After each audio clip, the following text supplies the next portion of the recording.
Campbell, come feel there. Rock a bandana like Tupac, I been there. Rock a do-rag or wave cab, I lay my shit. Yo guys, so we talked about team sheet news, and overall I'm kind of happy where the team is. It kind of picks itself. As you can see here, a lot of people now making their way into the stadium, so I'm going to be going up in a minute. But overall, injuries are starting to pile up, and it's looking kind of crazy now. For what we're seeing, Smith Rowe, Vieira, and obviously we don't know whether we're going to get Timber back in the new year. Still waiting to get confirmation on that one. From what I've told so far, that he is not out. He's not out for the whole season. So I don't know where that was coming from. There was a lot of Twitter talk last week, and from my sources, they're saying there's no report whatsoever from the medical staff saying that Timber's going to be out for the whole season. So we're going to have to wait again and see on that one and see what happens. But overall, it just means that the squad now is being tested to its fullest. Lewis Skelly and Ranieri is on the bench here today, two academy players, and just goes to show you really how much they're struggling to get bums on seats on the subs bench. And so I don't think we're going to see any of them, which is a shame, because then you're just going to bleed your players out a little bit more.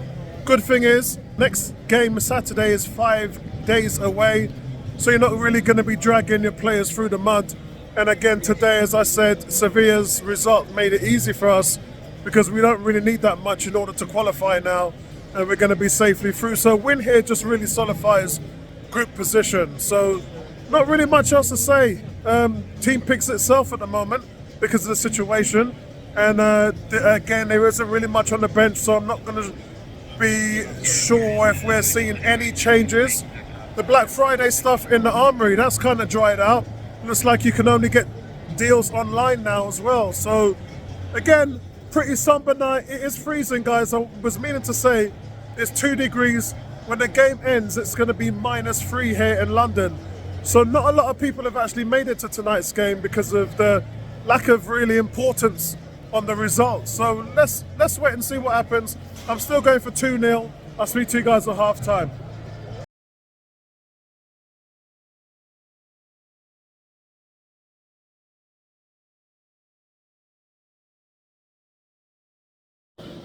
Guys, what an incredible first half. I can't believe what I'm seeing. That has got to be the best first half of football that I've probably ever seen at the Emirates since the stadium opened. It's Arsenal 5, Lens 0. And we've seen a common theme in this regards to how teams defend the Gunners, when we know that every week we see Martinelli and Saka getting double teamed, making it extremely difficult for them to get anything. But what we've seen today is a lot of balls get played in the box in the Premier League, and we don't really see guys getting on the end of them. And what we're seeing them now, breaking their numbers, supporting each other. We're seeing overlaps on both sides. And it's really something that, you know, is not really conducive to the play in the Premier League. But I mean, goal after goal, we've had so much quality here. Kai Havertz getting his goal again, that's 2-2 for him. We've had Saka, which really, I mean, probably on the goalkeeper's fault. But Saka doesn't even know anything about it, to be honest. Ball goes in the back of the net. Jesus' goal was quality again, made by Saka. And then Martinelli. Martinelli's goal is probably the pick of the bunch, guys, because it's a solo goal. He's on the left. He has 2 defenders, cuts on the inside and curls it bottom right corner. And the goalkeeper. And then the last goal, quality, where Odegaard's first touch gets it bottom right corner. And really, guys, there is nothing to complain about in this game. It's been a perfect setup from the get-go. Everything that you want from a game like today. And now you're 5-0 up. It's obvious that Group B is won by Arsenal now, so that argument's over.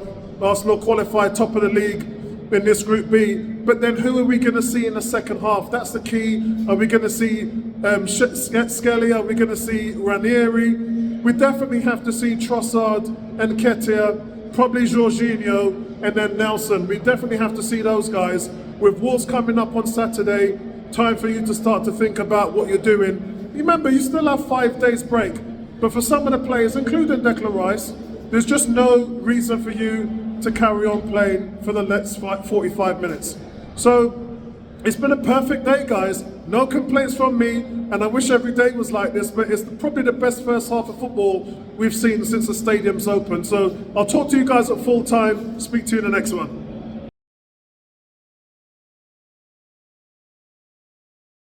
So there you have it, guys. It's Arsenal 6, Lens 0. And in the second half, guys, there was loads of substitutions. Ben White came on, Kivior, Nelson, Jorginho. Quite a few changes that were made. And Nketiah came on as well. And then we got a chance to just rest some key players. Saka came off in the 63rd minute. So that was quite smart, again, from the manager. Personally, I probably wouldn't have put him out in the second half. But then there was a corner and a handball when Martinelli came up to get the ball. You can see it was a clear handball. It went to VAR, and it was the right call in my opinion. And it was a bit harsh, but that's what happens. Those are the decisions, and that deflated Lens. It was Jorginho that stepped up, rolled the ball to the goalkeeper's right. He saw him move to his left before he did anything and just rolled it to his right. Probably the easiest penalty that he would have ever taken. And this is the way that Arsenal are top of the league, guys. And this is the way they have to deal with teams being the top of the Premier League. Quality teams have to dispatch teams like this. Now it's 6 goals scored by 6 different players. And that's what makes this just a quality performance from Arsenal. They didn't beat the record of 7, which is probably what they were going for. But you could see it was all smooth sailing. Arsenal now top the group. They're 4 points clear of PSV with 1 game in hand. And as I said, they managed to make a lot of changes. They've qualified for the last 16. And this is what you really wanted. It's a massive confidence booster, especially for Kai Havertz. The pick of the bunch, as I said, it was going to be Martinelli's goal. Can't really argue from there, guys. And that's it. It's game over here. We could have said that at half-time anyway, but it really doesn't matter. Arsenal just head and shoulders above Lens today. And now we move on to Wolves over the weekend. So I'll speak to you guys. Really cold out here now. It's -2 now as I'm making my way out of the Emirates. So listen, just wrap up everybody and we'll catch up with you on the weekend. Peace out, guys. I'm tryna be a black king, yeah. I'm tryna be a black king, yeah. MLK, Jay-Z, MJ.